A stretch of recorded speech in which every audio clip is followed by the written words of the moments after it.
Bonjour à tous. Bonjour. Bonjour Fanny.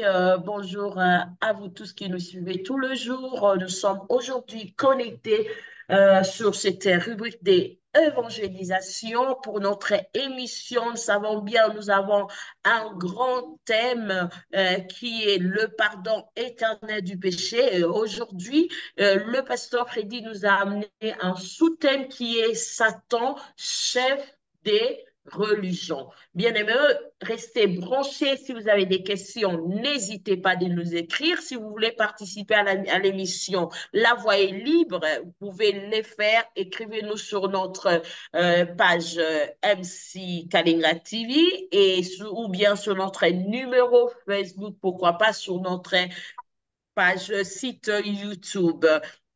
Donc, nous sommes là juste pour 1 heure du temps. Restez branchés. Je commence par saluer mon équipe. Et bonjour, Madame Judith Tella. Bonjour, c'est Ramdi Kalinga. Bonjour, ma sœur. Bonjour, pasteur. Que Dieu vous Bonjour. bénisse. Merci pour l'invitation. Merci, Bonjour. merci à vous aussi. Et bonjour, ma sœur Abigail. Bonjour, Madame Andy, et bonjour, Pasteur, et bonjour, la famille. Bonjour. En passant, je salue Madame Joël là où elle se trouve. Que Dieu lui bénisse. Et sans oublier mon frère Daniel, le juste. Soyez bénis là où vous êtes. Bonjour, Pasteur Freddy. Bonjour, madame. Et Pasteur Freddy, parlez-nous de ces sous-thèmes qui est Satan, chef de religion. À vous la parole, Pasteur. Oui, le thème, c'est Satan, chef religieux. Religieuse. Ah ouais. Satan, chef religieux. En fait, aujourd'hui, l'idée, c'était que nous puissions échanger sur, je crois que ça viendra le mardi prochain. Je voulais à tout prix, avec l'échange qu'on a eu la fois dernière, parler de la repentance de Dieu. Parce qu'on parle beaucoup de la repentance, je voulais, et on le fera la semaine prochaine. Mais comme on a conclu l'émission passée en parlant de Satan, et que nous avons dit que une réalité s'inscrit dans la vie de la religion aujourd'hui, c'est que nous avons des dieux différents, mais dans toutes les religions, nous avons les mêmes Satans. Alors, je me suis dit, parlant du sang, du pardon éternel, parlant du sang, on a déjà dit ici que Satan a été précipité, il est vaincu à cause du sang. Il fallait aussi qu'on parle un peu de Satan, qu'on parle un peu de lui selon la Bible, qu'on le comprenne tel que la Bible le présente, que nous sachions à qui nous avons affaire, parce que c'est le même diable dans toutes les religions. Et aujourd'hui, nous disons que Satan est le chef religieux. Quand il y a une religion, le chef, c'est Satan lui-même. Il a été créé pour ça. Et il a été créé pour qu'il gère ça. Donc, quand nous parlons religion, le chef de la religion, c'est effectivement Satan lui-même. Alors, la première mention de Satan dans la Bible, nous allons nous-mêmes constater ce qui va se passer. C'est dans Genèse, le chapitre 3, du verset 1er jusqu'au verset 13. Si Madame Abiga peut nous aider à lire ça. Pardon, pasteur, Genèse. Chapitre 3, du verset 1er jusqu'au verset 13. Si on peut lire ça, c'est là qu'on a la première mention de Satan. C'est là où Satan apparaît pour la première fois. On va essayer de lire dans la Bible pour voir comment il apparaît.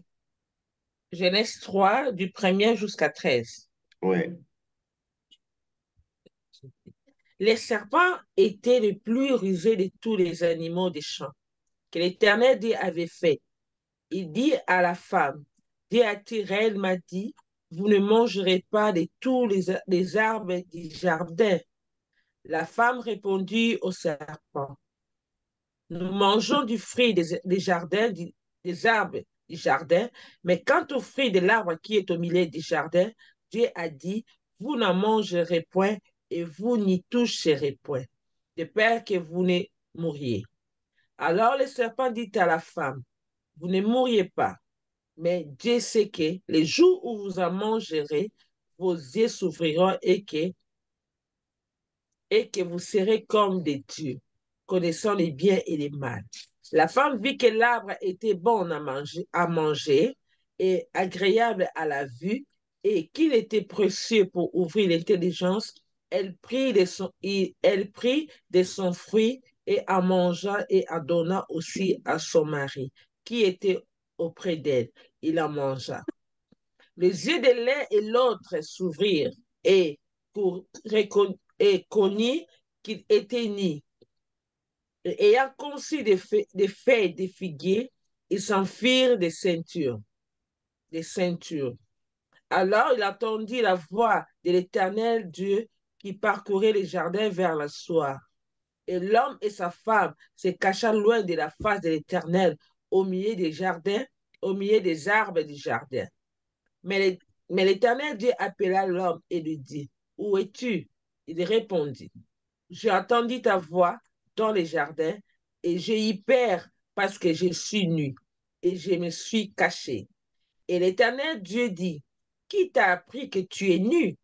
Est-ce que tu as mangé l'arbre dont je t'avais défendu de manger? L'homme répondit, la femme que tu as mis, la femme que tu as mise auprès de moi m'a donné de l'arbre et j'en ai mangé. Et l'Éternel Dieu dit à la femme, pourquoi as-tu fait cela? La femme répondit, le serpent m'a séduit et j'en ai mangé. Parole du Seigneur. Gloire au Seigneur. C'est là où nous avons la première mention du diable dans notre Bible. Alors, avant qu'on évolue, je poserai une question. Dans ces textes, qui a vu le diable? C'est la femme. Non, non, vous qui lisez les textes, avez-vous vu le diable Personne. dans ces textes? Mm-mm. Qui l'a vu? C'est la femme qui avait le diable.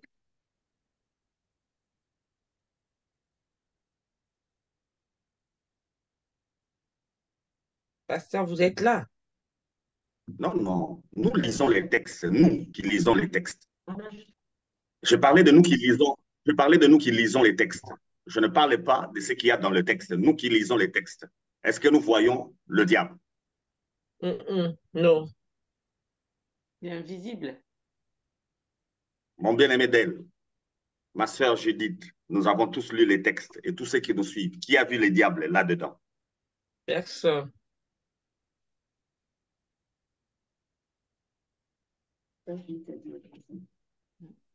Donc, on ne le voit pas. Mais on voit plutôt l'animal qui est appelé serpent. Mm. La première mention du diable dans la Bible, on ne le voit pas. On ne le voit pas lui, ou on voit ce qu'il fait. Et la femme a dit, le serpent m'a séduite. La femme n'a pas vu le diable, elle a vu le serpent. Et pour la femme, c'est le serpent qui l'a séduite. Ce n'est pas le diable. Ça, c'est la première mention.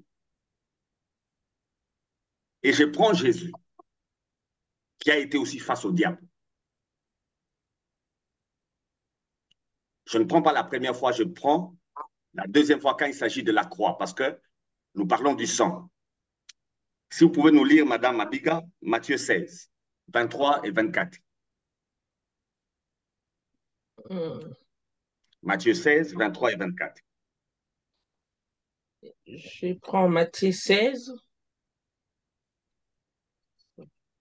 Matthieu 16, 23 Et et 24. 24.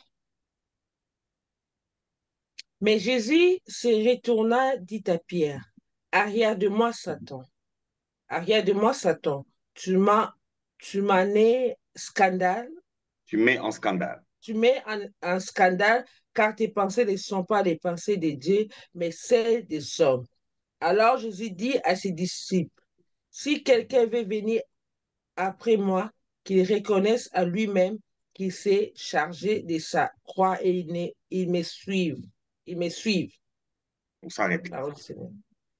Celui qui veut venir après Christ doit se charger de sa croix. Il doit renoncer à lui-même. C'est-à-dire renoncer à ses pensées, renoncer à sa réflexion, renoncer à sa personne et suivre Jésus. Quiconque veut le faire, veut suivre Jésus, voilà son attitude et son comportement. Mais avant cela, il dit à Pierre, arrière de moi, Satan, tu mets en scandale. Tes pensées ne sont pas celles de Dieu, ce sont des pensées humaines. Au fait, Jésus n'a pas vu Pierre, il a vu Satan dans ce que Pierre venait de lui dire. Et Pierre venait de dire à Jésus qu'il n'ira pas à la croix. Dans ce texte, c'est Pierre qui dit à Jésus, Jésus venait de dire qu'il va mourir à la croix. Et Pierre a dit à Jésus que cela ne va pas t'arriver. Et qu'est-ce que Jésus a vu? Jésus a vu Satan. Et où est-ce qu'il a vu Satan? Il a vu Satan dans les pensées humaines. Quand les hommes réfléchissent, Jésus a vu Satan. Et les pensées humaines sont en scandale à Dieu. Et c'est lui qui veut venir derrière Jésus, bien qui veut suivre Jésus.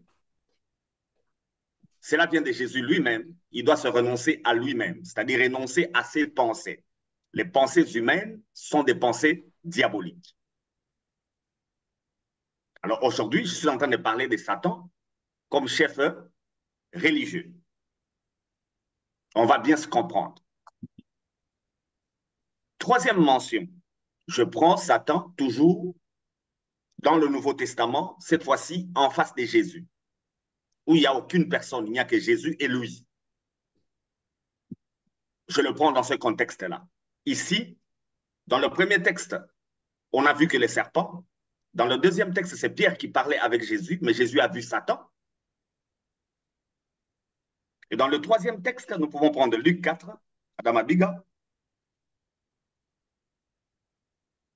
Luc 4. Prenons du premier verset. Yes. Jésus rempli du Saint... On va s'arrêter au 13e verset. Okay.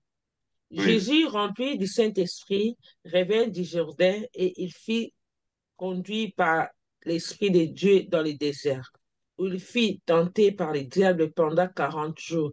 Il ne mangea rien durant ces jours-là, et après qu'il fut écoulé, il y fait.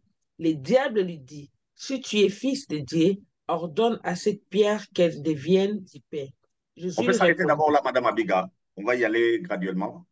Pendant 40 jours, Jésus a été tenté par le diable.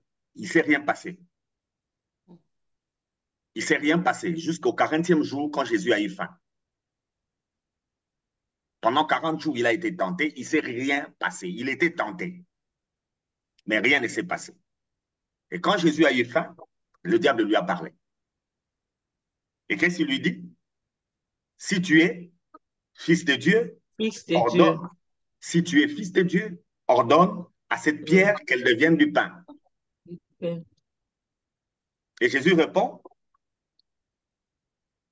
Jésus répondit, il est écrit, l'homme ne vivra pas seulement du pain seulement.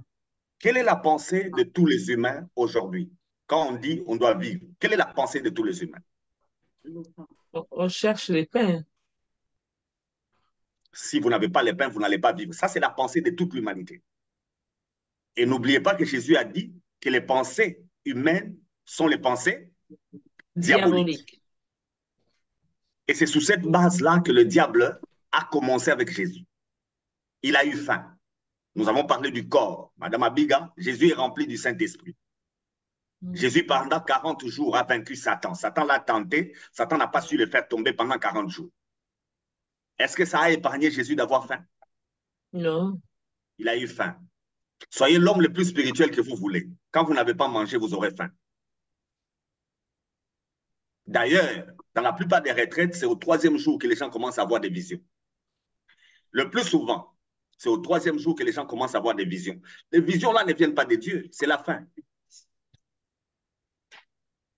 C'est la faim. C'est rare que le 1er jour de la retraite, les gens aient des visions, très rare. Et le plus souvent, là où le Seigneur agit dans les retraites, dès les premiers jours, à l'entrée déjà, les gens sont saisis par sa présence. À l'entrée dans la retraite, dès les premiers jours, les gens ont des visions, ils ont la parole et ils comprennent. Mais ces histoires qui viennent au 3e jour, dans les gènes à sec, au fait, c'est parce que vous avez faim. Quand un homme a faim, il rêve. Quand un homme a faim, il y a toutes ces histoires-là, il y a des hallucinations, toutes ces histoires-là. Le plus souvent, ça n'a rien à voir avec Dieu. Jésus, rempli du Saint-Esprit, a été tenté par le diable. Ne croyez pas que si vous êtes rempli, si vous gênez, le diable va fuir. C'est une erreur. À la retraite où vous êtes, il peut vous tenter. En sortant de la retraite, il peut toujours vous tenter. Il n'a pas peur de votre plénitude du Saint-Esprit. Ça ne le fera même pas tomber. Et pour ceux-là qui nous rejoignent, comprenez, on a déjà parlé du succès sur Satan. Ce n'est que par le sang. Lisez les autres textes. Votre onction, les miracles que vous faites n'empêchent pas le diable d'être là et de vous tenter. Verset 5. Les diables ayant les diables l'ayant élevé, lui monta dans un instant tout le royaume de la terre et lui dit, je te donnerai toute cette puissance à la gloire de ce royaume, car elle m'a été donnée et je la donne à qui je vais. Si donc tu te prosternes devant moi, elle sera toute à toi. On s'arrête Jésus lui là. répond, On s'arrête là. Deuxième tentation.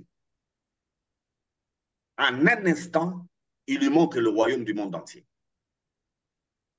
Cette tendance de prière avec résultat instantané. Donc, tic au tac, c'est un jeu de l'ennemi.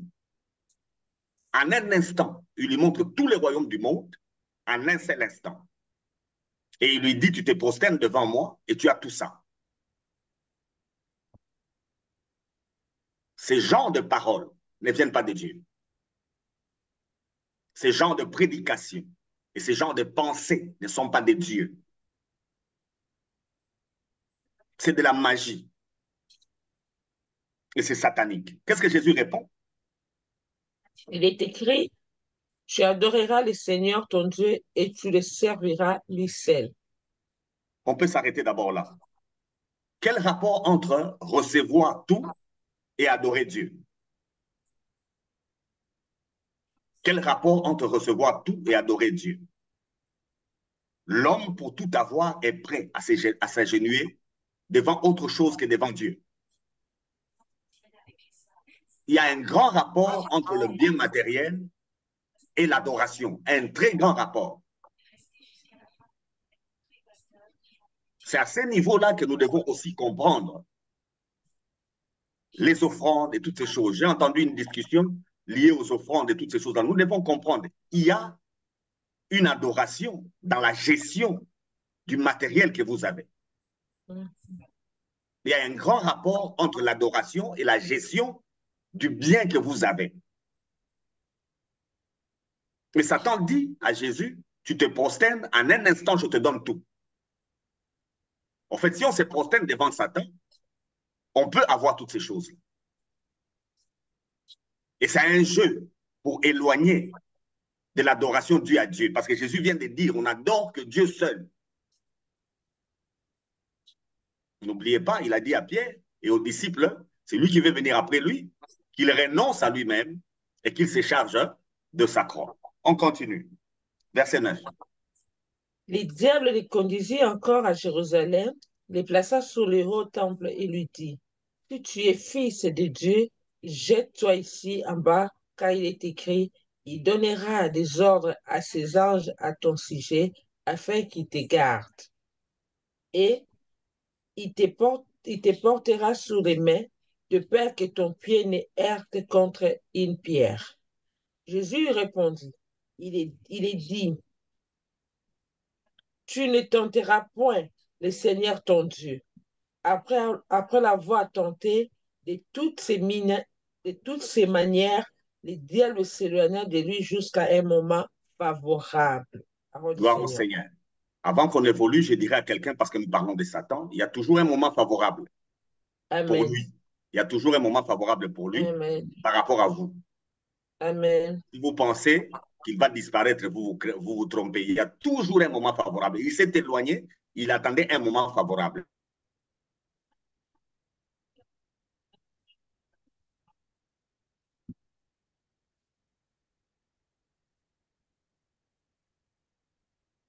Ce moment, c'est quand il va amener Jésus à la favorable, empêcher à Jésus d'aller à la croix. Mais je reviens à la tentation. Dans cette tentation, vous sentez à 2 reprises, il lui dit, si tu es fils de Dieu. Jésus, en sortant des eaux, après le baptême de Jean-Baptiste, Dieu a dit, tu es mon fils bien-aimé. En enlevant bien-aimé, Satan a joué un jeu. Il veut dire à Jésus qu'il est un simple fils. Il n'est pas le fils bien-aimé. La plupart des humains acceptent qu'ils sont fils de Dieu, mais peu acceptent qu'ils sont les bien-aimés de Dieu. Quand on est un bien-aimé de Dieu, c'est différent. Quand on est simple fils, la plupart des chrétiens, la plupart des croyants acceptent qu'ils sont fils de Dieu. Mais être le fils bien-aimé, beaucoup ne sont pas encore à ce niveau-là. Voilà comment Satan se présente déjà. Maintenant, nous rentrons à Ève. Nous rentrons avec Ève dans Genèse, chapitre 3. C'est le texte qu'on a déjà lu. Nous y rentrons. Madame Abiga, lisez-moi la réponse que Ève donne à Satan. Et au serpent, pardon. Genèse 3, Verset 2, 3. verset D. La femme répondit au Satan, nous mangerons du Non, pas à fruit des Satan. arbres. Lisez ce qui est écrit. Ah, sorry. La femme répondit au serpent, nous mangerons du fruit des arbres du jardin, mais quant au fruit de l'arbre qui est au milieu du jardin, Dieu a dit, vous n'en mangerez point et vous n'y toucherez point, de peur que vous ne mouriez. Gloire au Alors Seigneur. le serpent, Gloire au Seigneur. Lisez maintenant Genèse 2, 9. Genèse 2, 9. L'Éternel Dieu fit pousser du sol des arbres de toutes espèces, agréables à voir et bon à manger. Et l'arbre de vie au milieu du jardin, et l'arbre de la connaissance du bien et du mal. Gloire au Seigneur. Selon ces textes, nous l'avions déjà dit ici, ce que Ève a dit au serpent n'est pas correct. Ève dit au serpent que elle et Adam ne mangent pas de l'arbre qui est au milieu du jardin. Au milieu du jardin. Et cet arbre, c'est l'arbre de la connaissance du bien et du mal. Mais quand Dieu a fait les jardins, au milieu du jardin, Dieu a placé l'arbre de vie. C'est la première fois que la religion apparaît. Nous avons vu d'un côté l'apparition du diable, nous voyons maintenant de l'autre côté l'apparition de la religion. Religion veut dire quoi? Ce que l'homme fait comme effort pour plaire à qui? À Dieu. Dieu. C'est Ève même qui l'a dit. Ève dit qu'elle et Adam ne mangent pas de l'arbre qui est au milieu du jardin. Parce que si elle arrivait à manger, ils vont mourir. Ils vont mourir. Donc la première religion, c'est la religion d'Adam. Pour plaire à Dieu, qu'est-ce qu'Adam faisait? Qu'est-ce qu'Adam faisait? Adam ne mangeait pas de l'arbre de la connaissance du bien et du mal, ce qui est déjà une bonne chose. Mais le piège est où dans cette religion? Au centre du jardin, Adam ne voyait plus la vie de Dieu. Qu'est-ce que lui il voit? La mort. Au centre du jardin, qu'est-ce que lui il voit? La mort. Au centre du jardin, il ne voit pas la mort, il voit la connaissance du bien et du mal. C'est Dieu qui a placé la connaissance du bien et du mal au jardin. Mais Dieu n'a pas placé ça au milieu. Et c'est là que vous allez comprendre qu'est-ce que Adam est en train de préserver. Parce qu'il dit, Ève dit très bien, ils vont mourir. Qu'est-ce qui va mourir? C'est lui qui mangera, qui touchera. Qu'est-ce qui va mourir? Qu'est-ce qui va mourir? La chose qui va mourir. On préserve quoi ici? La vie. Quelle vie? Le corps aussi. La vie du corps. Mais dans l'autre arbre qu'ils ont négligé, qu'est-ce qu'il y a dedans? La vie d'esprit. La vie de Dieu. Donc, ils ont tourné les dos à la vie de Dieu pour protéger la vie du corps naturelle. C'est ça la pensée humaine. C'est la première religion qui apparaît. Pour plaire à Dieu, Adam et Ève ont fait quoi? Ils ont changé ce que Dieu a placé au milieu. Pour Dieu, c'est les Zoé. Pour eux, c'est les Psuké. On fait tout pour protéger la vie naturelle. Et on néglige la vie de Dieu. Et tant qu'ils ont fait ça, ils pensaient qu'ils étaient bien devant Dieu. Alors, d'où est-ce que Ève a trouvé cet évangile qui donne le dos à la vie de Dieu pour regarder à la loi afin de protéger la vie naturelle? D'où est-ce qu'il a trouvé ça? Nous constatons que ça ne peut qu'être Adam. La religion d'Adam est une religion diabolique. Le diable n'est pas visible, mais son action est présente. Quelle est son action? La même chose quand il est en train de vouloir tromper Jésus, quand il a trompé Pierre, la même chose, il est en train de tromper Adam et Ève. Il les a trompés comment? En leur disant que si vous détournez le dos à cet arbre de la connaissance du bien et du mal, vous vivrez mieux avec Dieu.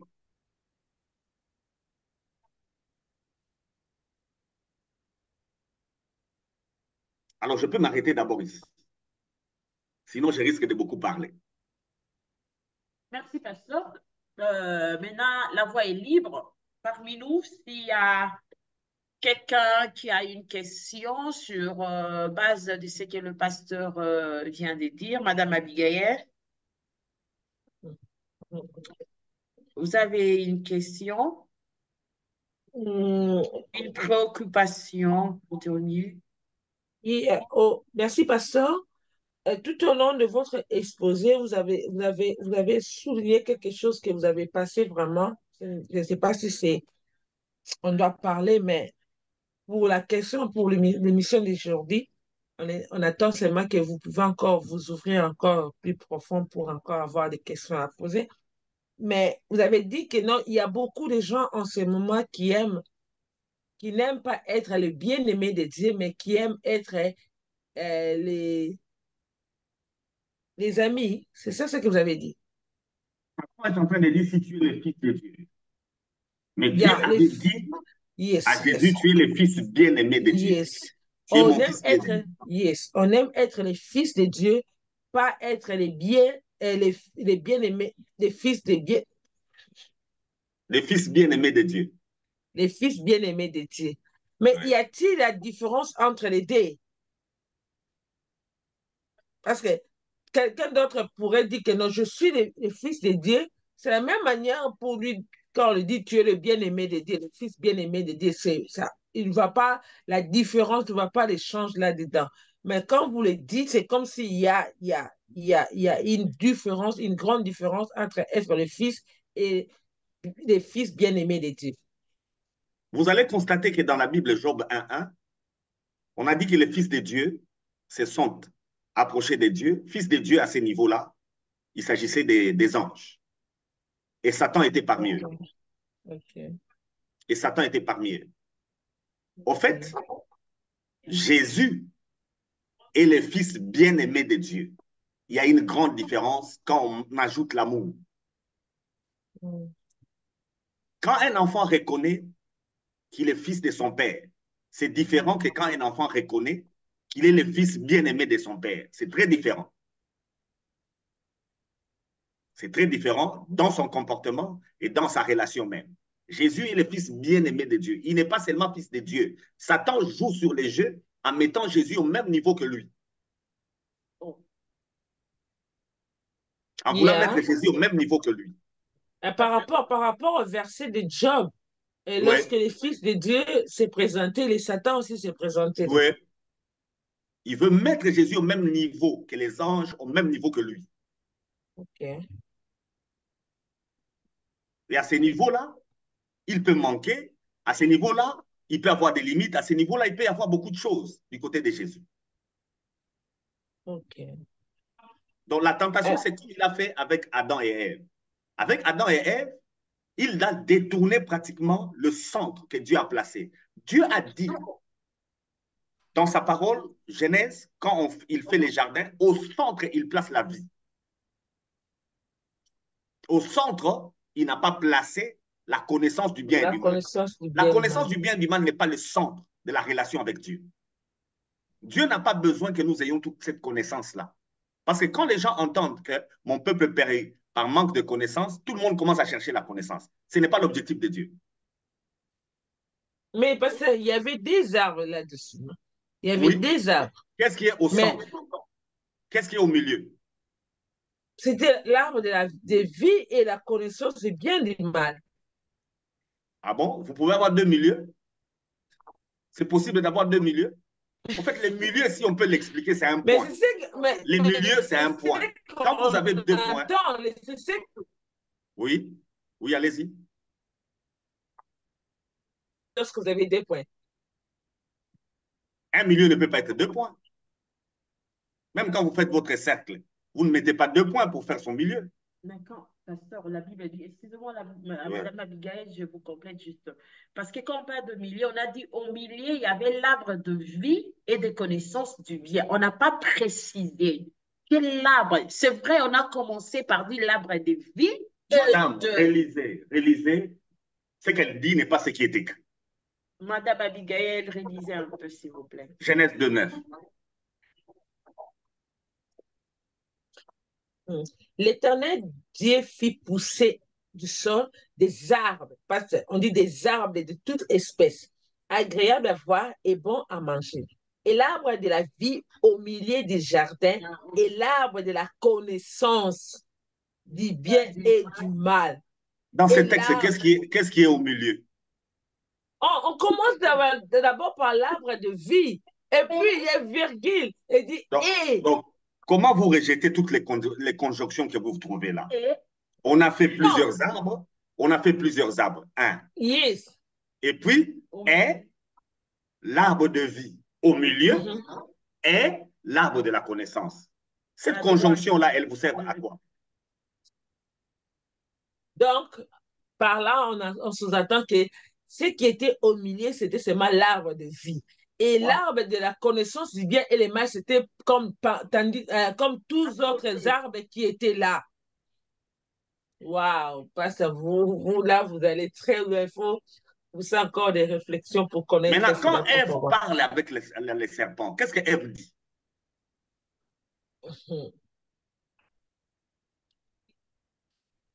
Là, c'est verset 3. Et chapitre 3. Nous rentrons.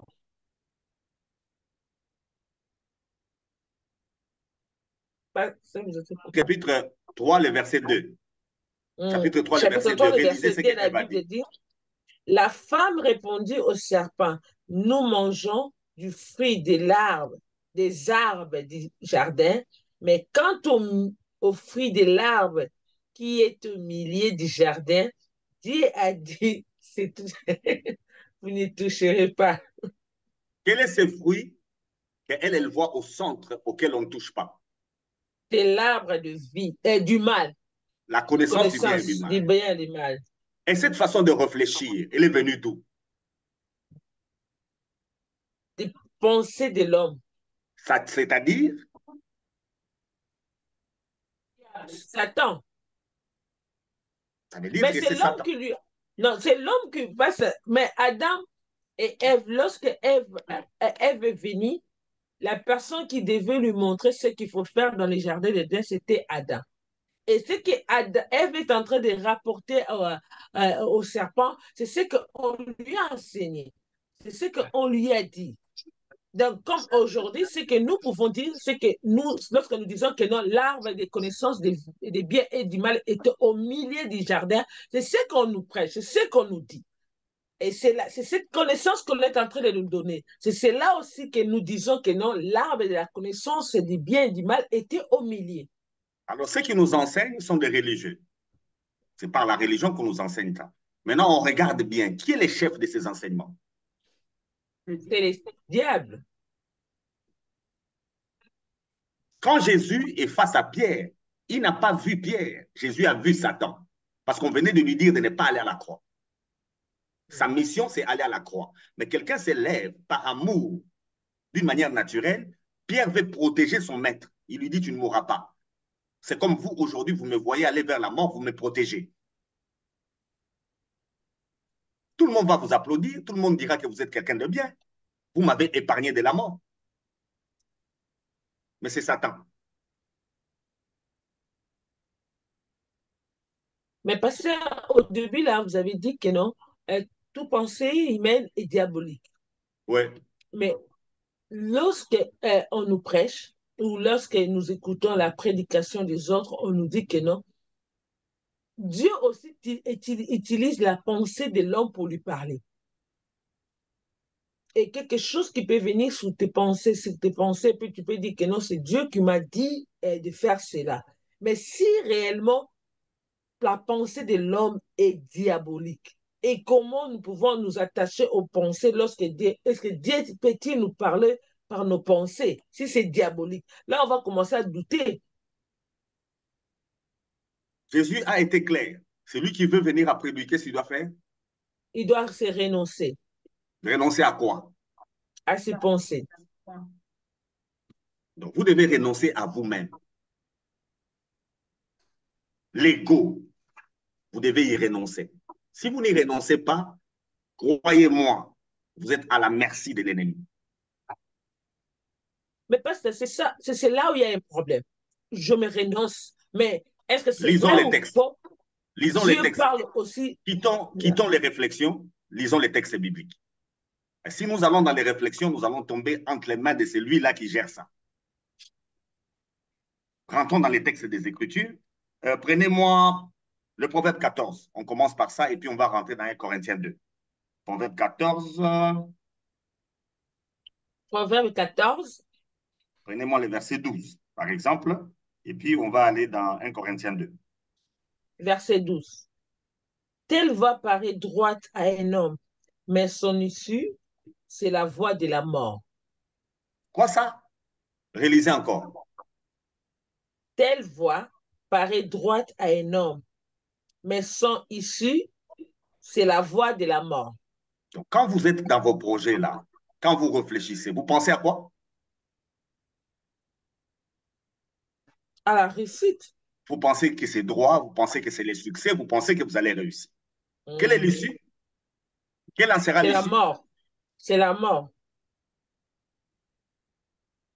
Ce que Adam a fait, si je peux l'expliquer aujourd'hui, c'est comme vous êtes dans votre maison, vous trouvez qu'il y a un produit qui est, euh, qui est un poison.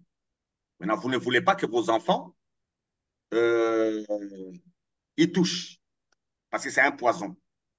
Alors vous dites quoi aux enfants? Vous voyez cette bouteille-là, si tu passes juste à côté, c'est fini. Tu vas avoir des plaies. Maintenant, quand vous dites ça aux enfants, vous pensez que les enfants vont faire quoi? Il ne va pas être touché. Vous pensez qu'ils ne vont pas s'approcher? Ils vont s'approcher pour découvrir, pour savoir ce qu'il y a dedans. Découvrir comment se fait-il que cette histoire-là, si on s'approche seulement, ça va donner des plaies.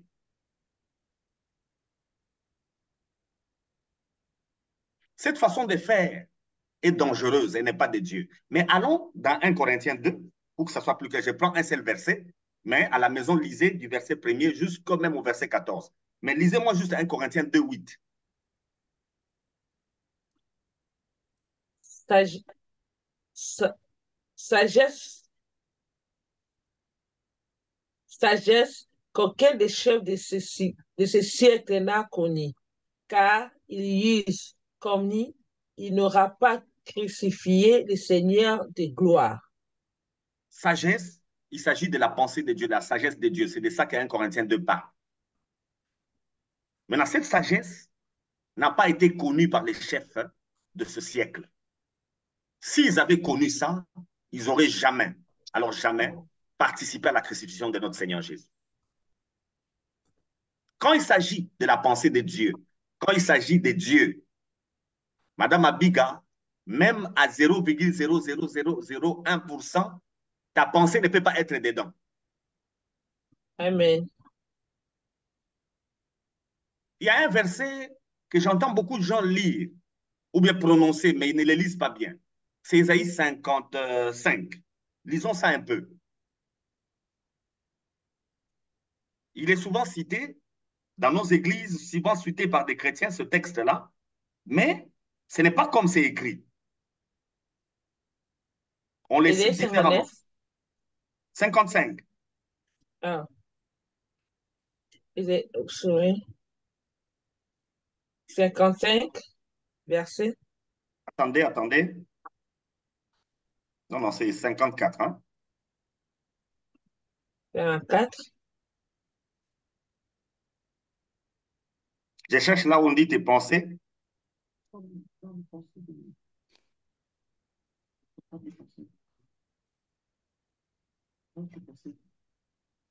Ah oui, c'est 55, je crois.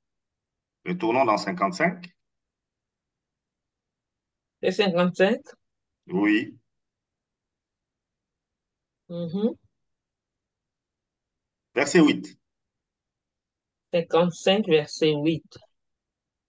Car mes pensées ne sont pas vos pensées, et vos voix ne sont pas mes voix, dit l'Éternel. Verset 9.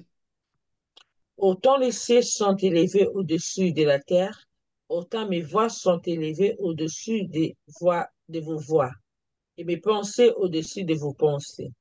Voilà, Madame Abiga. Ce que les gens disent, c'est quoi? Là où nos pensées s'arrêtent, Ça arrête là commencent les pensées de Dieu. de Dieu. Est-ce que c'est la même chose ici? Non, non. Autant les cieux sont séparés de la terre, autant nos pensées sont Autant séparées de mes Dieu. pensées sont parées. Aucun homme ne peut atteindre la pensée de Dieu. Aucun. Si c'est là où nos pensées s'arrêtent et que Dieu commence, c'est facile, on peut mettre juste la main, on l'attrape. Quand Dieu pense, on ne peut pas atteindre ses pensées. La logique humaine peut paraître droite, mais sa fin, ça sera la mort. Adam a réfléchi comme un homme, parce que Dieu a dit, l'arbre de la connaissance du bien et du mal, si vous mangez, vous allez mourir. Pour que Ève ne Mhm. mange pas, qu'est-ce qu'Adam a fait? Adam a ajouté pour dire à Ève, on n'y touche On ne pas, touche pas. on ne peut pas s'approcher. Mhm. Alors, il a éveillé dans Ève le souci de toujours regarder cet arbre pour se poser la question pourquoi c'est interdit de s'approcher de cet arbre. Et c'est de là que l'ennemi a profité par la ruse du serpent. L'animal serpent monte dans l'arbre, il est en train de jouer dans l'arbre. Ève regardait les serpents qui étaient en train de jouer dans l'arbre et le diable a profité pour tenter Ève. Si Jésus s'appelle je suis, Satan s'appelle je ne suis pas. Je ne suis pas. Parce que c'est l'ennemi. Il fait l'opposé. Jésus, quand il te pousse à faire quelque chose, il te dit, viens, il te tient par la main, il va avec toi. Mais Satan, quand il te pousse à faire quelque chose, il te fait croire que c'est toi. Beaucoup d'orgueilleux dans ce monde qui se lèvent le matin, qui pensent qu'ils vont réussir. Beaucoup d'orgueilleux. Ils peuvent être des présidents. Ils peuvent être de moins que rien. Ils peuvent être même des clochards, mais des orgueilleux. C'est le moi qui pense. Et quand vous pensez que vous allez réussir avec le moi, ce matin, j'aimerais vous dire, vous ne savez pas que vous êtes entre les mains du diable. Satan joue avec vos pensées. Quand vous réfléchissez, ce n'est pas vous qui réfléchissez, c'est le diable qui réfléchit avec vous. Tant que vous n'avez pas la connaissance de Christ, tant que vous n'avez pas les regards fixés sur Christ, je peux vous garantir que tout ce que vous le faites avec Satan.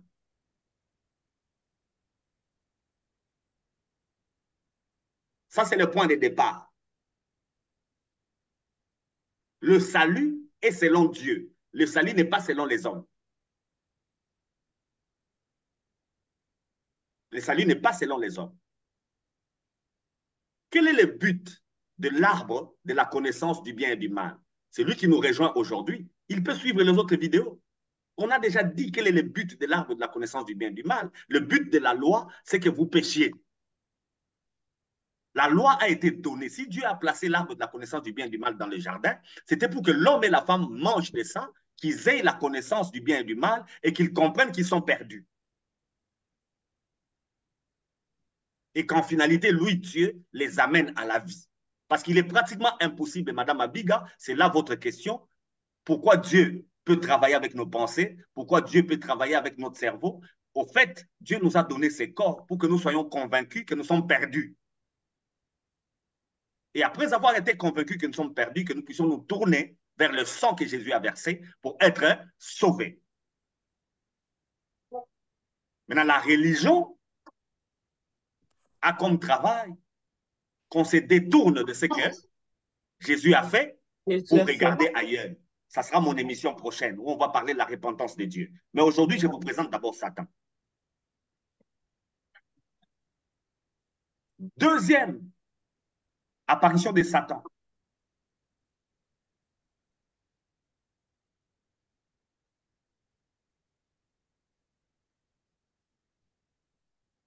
Je pense qu'il y a un problème technique. C'est à quel moment? C'est Caïn et Abel qui offrent à Dieu. Oui, il y a un problème technique. Je disais que deuxième apparition de Satan. La deuxième apparition de Satan dans notre Bible, c'est dans l'offrande de Caïn et d'Abel. Ces deux garçons ont voulu plaire à Dieu. Chacun a posé une action pour plaire à Dieu. Et ils ont pris tous les deux les meilleurs produits de leur travail. Mais qu'est-ce qui se passe? Ce qui arrive par la suite, c'est que l'un est accepté, mais l'autre ne l'est pas. Il a été refusé. Donc, quand la religion arrive, il y a division qui s'installe.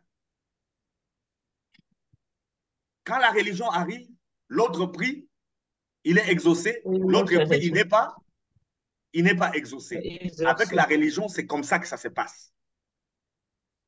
Et automatiquement, ça crée quoi? La division. La division, la jalousie et en finalité même le meurtre. En finalité même le meurtre. Et aujourd'hui, il y a même le poison qui s'est introduit dans les églises. Les pasteurs sont en train de se tuer entre eux parce que l'autre est en train de monter, on veut prendre sa place, on le tue. La religion a un seul chef. Le chef de la religion, c'est qui? Satan. C'est Satan. Il n'y en a pas un autre. Maintenant, on se posera la question, d'où est-ce qu'il vient, ce Satan-là? C'est Ézéchiel 28, 13 à 17 qui peut nous le montrer, d'où est-ce qu'il vient. Ézéchiel 28. Je ne saurais pas ça encore. Ézéchiel 28.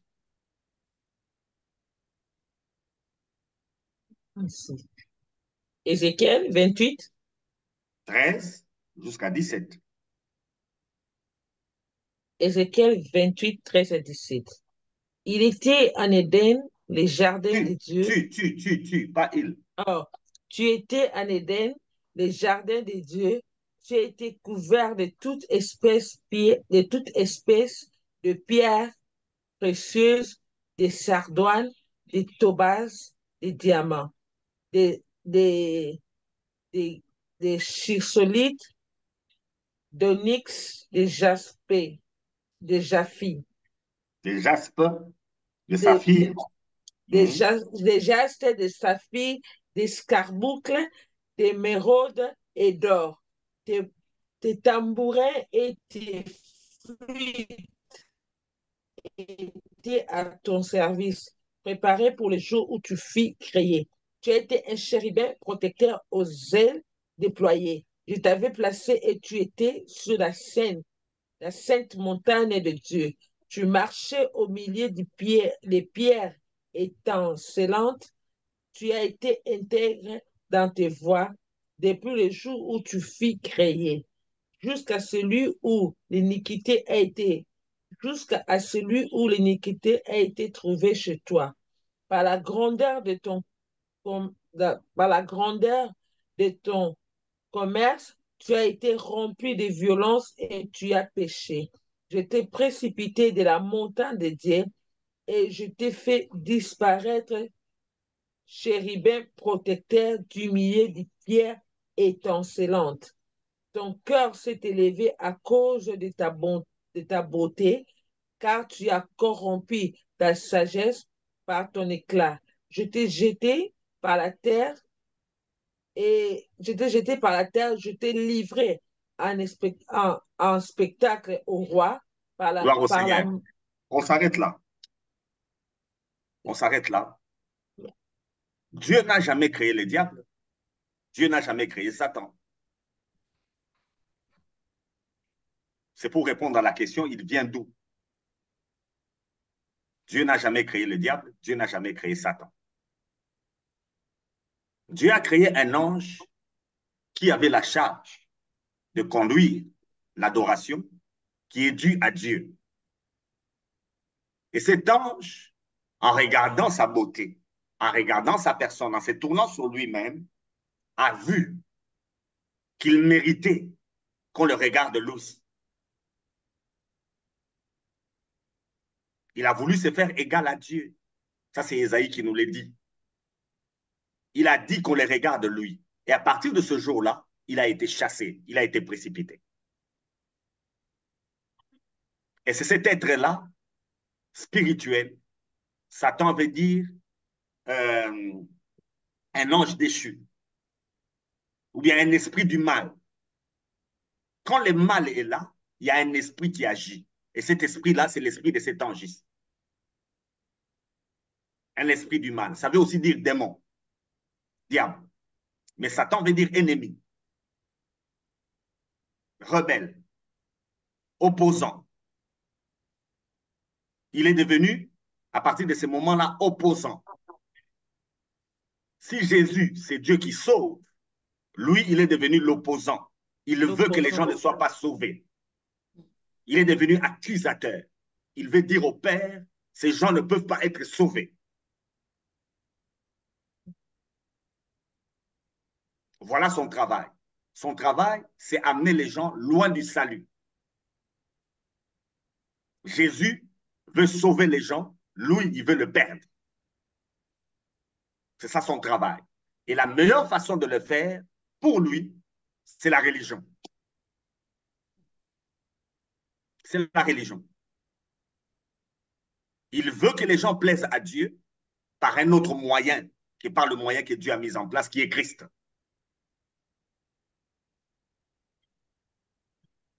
Dans la religion, comme il a fait avec Adam.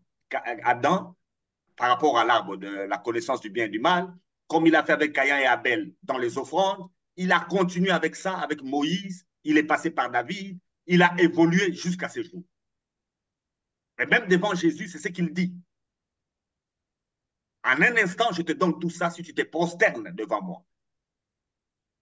Jésus a la promesse de recevoir toute la gloire du monde.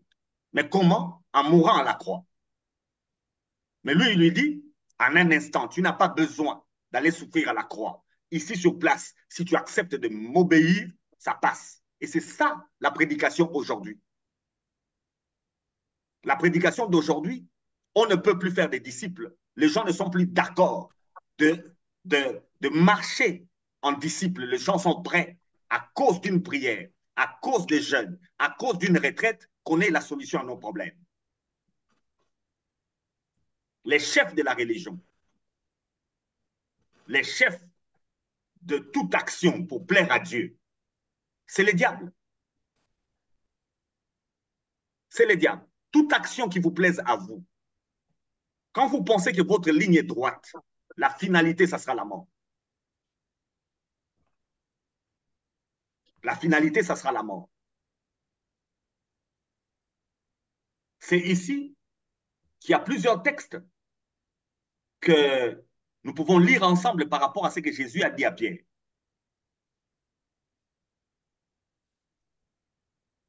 Nous pouvons lire plusieurs textes. Je prends Luc 11, 18.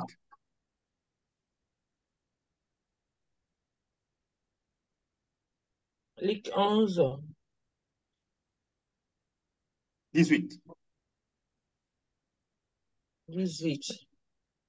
Si donc Satan est divisé contre lui-même, comment son royaume subsisterait-il, puisque vous dites que j'ai chassé les démons par Bézéboul? Un sérieux problème. C'est à ça qu'on parlait la fois dernière. Satan, pour que son royaume subsiste, il ne peut pas être divisé contre lui-même. C'est comme ça que vous allez constater que dans toutes les religions, allez dans toutes les religions, l'esprit du mal, c'est le même.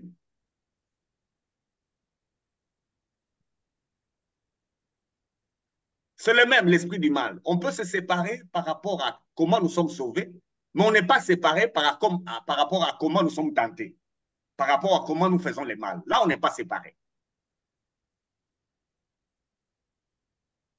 Même un athée qui pense ne pas avoir Dieu, mais il connaît le mal. Et il vous dira que ce mal-là, c'est la nature humaine. Il dira que c'est la société. Comme Ève a dit, le serpent m'a séduite. Bref, par rapport au mal, on en connaît l'origine. Mais par rapport au salut, dans toutes les religions, on doit discuter. On ne veut pas aller dans la pensée. Le même texte se trouve aussi dans Matthieu 12, verset 26, le même texte. Il est aussi dans Marc 3, 26. Lisons-les dans tous ces textes. Matthieu 12, 26. 12, 26. Matthieu 12, 26. Si Satan, si Satan, sage Satan, il est divisé contre lui-même.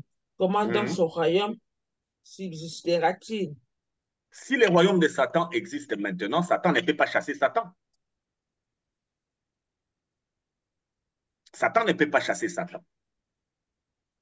Vous ne pouvez pas étudier les diables pour finir avec l'œuvre du diable. Dieu a livré Satan en spectacle. Il l'a chassé. Et c'est à la croix que cela s'est concrétisé. Il n'y a pas un autre moyen. La religion est en train de vous tromper. Satan ne peut pas être divisé contre lui-même. Tout enseignement faux est satanique. Toute pensée humaine est satanique. Et Satan ne peut pas être contre lui-même. Sinon, son royaume va disparaître. Et pour terminer, Marc 3, 26. Marque-toi 26.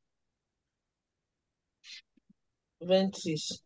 Si donc Satan est révolté contre lui-même, il est divisé, il ne peut subsister, mais mais ça n'est fait de lui.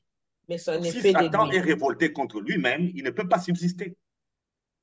Si Satan est là, il ne peut pas se révolter contre lui-même, il ne peut pas travailler contre lui-même. Maintenant, c'est ici la suite. Le verset 27, Madame Abika. Continue, dans Marc. Personne ne peut entrer dans la maison d'un homme fort et piller ses biens sans avoir auparavant lié cet homme fort. Alors il pillera sa maison. Vous vous Je rappelez de le celui qui a promis, on s'arrête, vous vous rappelez de celui qui a promis à Jésus de lui donner tout le royaume du monde. tous les royaumes du monde. Vous vous rappelez de lui. Maintenant, Yes. quand le Seigneur nous dit dans ce monde que tout lui a été donné et que nous avons tout, qu'est-ce qu'il a fait de Satan?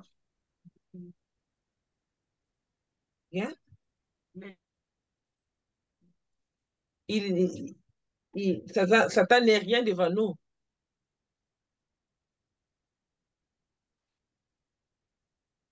Il n'a Problème rien fait. technique. Lui, il nous dit, vous avez dit rien, madame.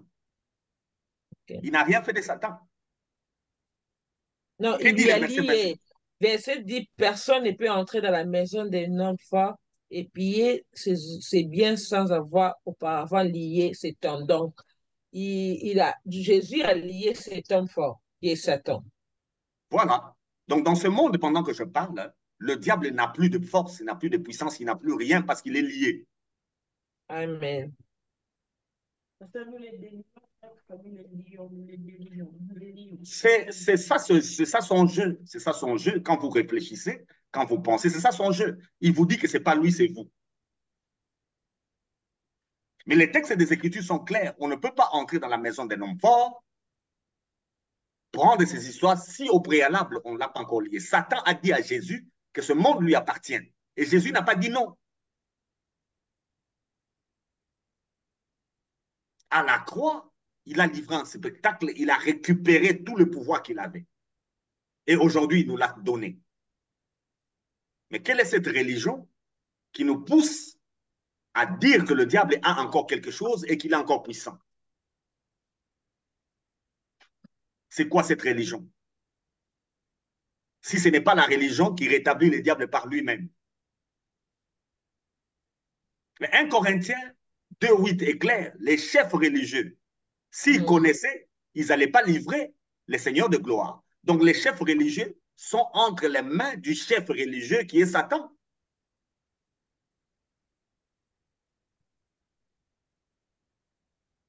La religion reste une histoire diabolique. Et Jésus va illustrer ça très bien avec Matthieu 13. Il va bien nous illustrer ça. Je crois qu'aujourd'hui, on pourra s'arrêter là parce que je sens que les questions, il n'y en a pas. C'est pourquoi moi, j'évolue avec mon texte parce que Satan, c'est toute une doctrine. Mais pasteur, oui. Si la religion est diabolique et nous, dans l'Église, nous trouvons la religion. Maintenant, qu'est-ce qu'on fait? C'est mon dernier. Ce qu'on fait là, c'est la religion. C'est ces textes que je vais lire, Madame Abiga. Ce que nous faisons, c'est la religion. Lisez ensemble avec moi ces textes. Matthieu 13. Verset. Matthieu 13. Oh. Matthieu 13. Commençons au verset 24. 13. Commençons au verset 24 jusqu'à ce que je vous arrête. Oh. À la maison, on peut aller jusqu'au verset 45. Je lis. Il a proposé une autre parabole, il dit, le royaume des cieux est semblable à un homme qui sème une bonne sémence dans son champ, mais pendant que les gens dormaient, son ennemi vint, s'aima livré parmi le blé et s'en alla. Lorsque l'herbe y poussait et donna du fruit, livré parut aussi. Les serviteurs au maître de la maison virent lui dire, les serviteurs du maître de la maison virent lui dire, Seigneur, tu n'as pas semé une bonne semence dans ton champ. D'où vient donc qu'il y a des livrées? Il leur répondit, c'est un ennemi qui a fait cela. Et les serviteurs lui dirent, veux-tu que nous y allions l'arracher? Non, dit-il, de peur qu'un arrachat livré, vous ne déracinez en même temps le bleu. Laissez croître ensemble l'un et l'autre jusqu'à la moisson.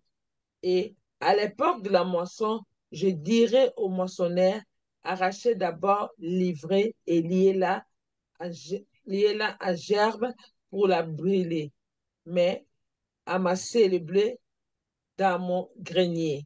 On peut s'arrêter là. On peut s'arrêter là, vous sautez jusqu'au verset 36. On prend l'explication de Jésus. Alors il envoya la foule et entra dans la maison. Ses disciples s'approchèrent et lui dirent, ses disciples s'approchèrent de lui et dirent, explique-nous la parabole de l'ivraie du champ. Il répondit, celui qui sème de la bonne semence, c'est le Fils de l'homme. Le champ, c'est les mondes. La bonne semence, ce sont les fils des royaumes. L'ivraie, ce sont les fils du malin. L'ennemi qui l'a sémé, c'est le diable. La moisson, c'est la fin du monde. Les moissonneurs, ce sont les anges. Or, comme on arrache l'ivraie et qu'on l'a jeté au feu, il en sera de même à la fin du monde. Le Fils de l'homme enverra ses anges qui arracheront de son royaume tous les scandales et ceux qui commettent l'iniquité, et ils les jetteront dans les fournaises ardentes, où il y aura des pleurs et des grincements des dents. Alors le juge resplendiront comme le soleil dans le royaume de leur Père, que celui qui a des oreilles pour entendre, le royaume des cieux est encore semblable. Non, on s'arrête là. Celui qui a des oreilles pour entendre, entend. Attendre. Madame Abiga, L'explication est claire. est clair. Que devons-nous faire? Croître ensemble. On laisse croître ensemble. Mm. Dans la religion, il y a un mélange. Dieu utilise ce moyen pour constituer son Église universelle. Jésus n'a jamais demandé à qui que ce soit de mettre en place une Église locale. Personne n'a reçu un mandat de mettre en place une Église locale avec une dénomination, Temple de la grâce, Église telle. Personne n'a jamais reçu un tel mandat. Et d'ailleurs, aucun apôtre ne l'a fait. Aucun apôtre ne l'a fait. Alors, si les apôtres ne l'ont pas fait, pourquoi nous le faisons aujourd'hui? Ce n'est que de la religion. Pendant que les gens dormaient, l'ennemi a planté. Pendant que les gens dormaient. L'ennemi, c'est le diable. Qui est en train de dormir? C'est le Fils de Dieu. Qui est en train de dormir pendant que les gens dormaient? La bonne sémence, ce sont les fils de Dieu. La mauvaise sémence, c'est les fils du diable. Pendant que les gens dormaient, qui dormait? C'est pas nous.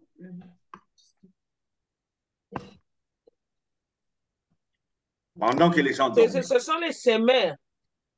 Vous voyez, les semeurs, c'est Christ. C'est clair dans la parole, c'est Christ qui sème. Dans son Église, il place les fils de Dieu. Jésus crée des enfants comme lui-même. À tous ceux qui l'ont reçu, il a donné le pouvoir de devenir enfants de Dieu, c'est-à-dire comme lui. Il y a des fils de Dieu, c'est la bonne sémence. Et la mauvaise sémence, ce sont les fils du diable qui entrent dedans. Comment ils viennent? Pendant que les gens dormaient. Au fait, quand vous vous détournez de la parole de Dieu, quand vous ne veillez plus à la parole de Dieu, quand vous ne veillez plus à la vérité, va s'introduire dans votre milieu à vous des éléments que le diable va associer. Il y a des gens qui vont venir selon les pensées humaines. La mission, c'est aller faire des disciples. Mais les choses ont changé. Aujourd'hui, on construit juste un bâtiment et ça s'est rempli. Qui remplit ça? Le diable. Jésus l'a dit, c'est l'ennemi, c'est Satan. Et les anges voulaient à tout prix qu'on arrête cette situation. Mais Jésus a dit, il ne faut pas arrêter maintenant. Parce qu'il y a une confusion. Vous risquez aussi d'enlever les bons. Parce qu'il y a une confusion. Dans cette apostasie-là, il y a aussi les bons. Laissez jusqu'à la fin, laissez croître. Quand il y aura une croissance dans l'Église du Seigneur, on saura maintenant identifier les bons du mauvais. Et c'est en ce moment-là qu'on pourra séparer. Aujourd'hui, Madame Abiga, nous laissons faire. On ne va pas fermer les églises locales, même si elles sont diaboliques. On ne va pas s'opposer à la religion, même si elle est diabolique. On fait avec. Parce que Jésus a dit, on laisse croître ensemble.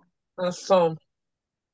Merci beaucoup, Pasteur Freddy Moukoutoua, et merci à vous tous qui nous avons suivis aujourd'hui. Nous sommes arrivés vers la fin de notre émission, mais avant de terminer, je laisse un mot de la fin d'aujourd'hui au Pasteur Freddy. À vous la parole, Pasteur. Gloire au Seigneur. J'aimerais dire à tous qui me suivent, on termine ici parce qu'on a essayé de parler de Satan. Beaucoup d'églises étudient la profondeur de Satan. Nous aussi, on a étudié Satan aujourd'hui. Parce qu'on pense que nous, on n'étudie pas la Satan. On pense que nous, on n'étudie pas les péchés. Nous parlons aussi de Satan. Nous venons de parler de lui, mais selon la Bible. Pas selon nos pensées. Le plus souvent, les gens parlent de Satan selon leurs pensées, pas selon les Écritures. On vient de parler de Satan selon les Écritures. Alors, je vais conclure en lisant un texte qui est dans Matthieu 27, le verset 51. Le texte dit ceci, et voici, le voile du temple se déchira en deux depuis le haut jusqu'en bas, la terre trembla et les rochers se fendirent. Quand Jésus rendait son esprit à la croix de Golgotha, une chose s'est passée dans la religion. Ce qui séparait le lieu très saint. Du lieu saint, ce qui empêchait aux gens d'entrer a été déchiré. Aujourd'hui, quand vous croyez, vous pouvez entrer dans la présence de Dieu. Vous êtes dans la présence de Dieu.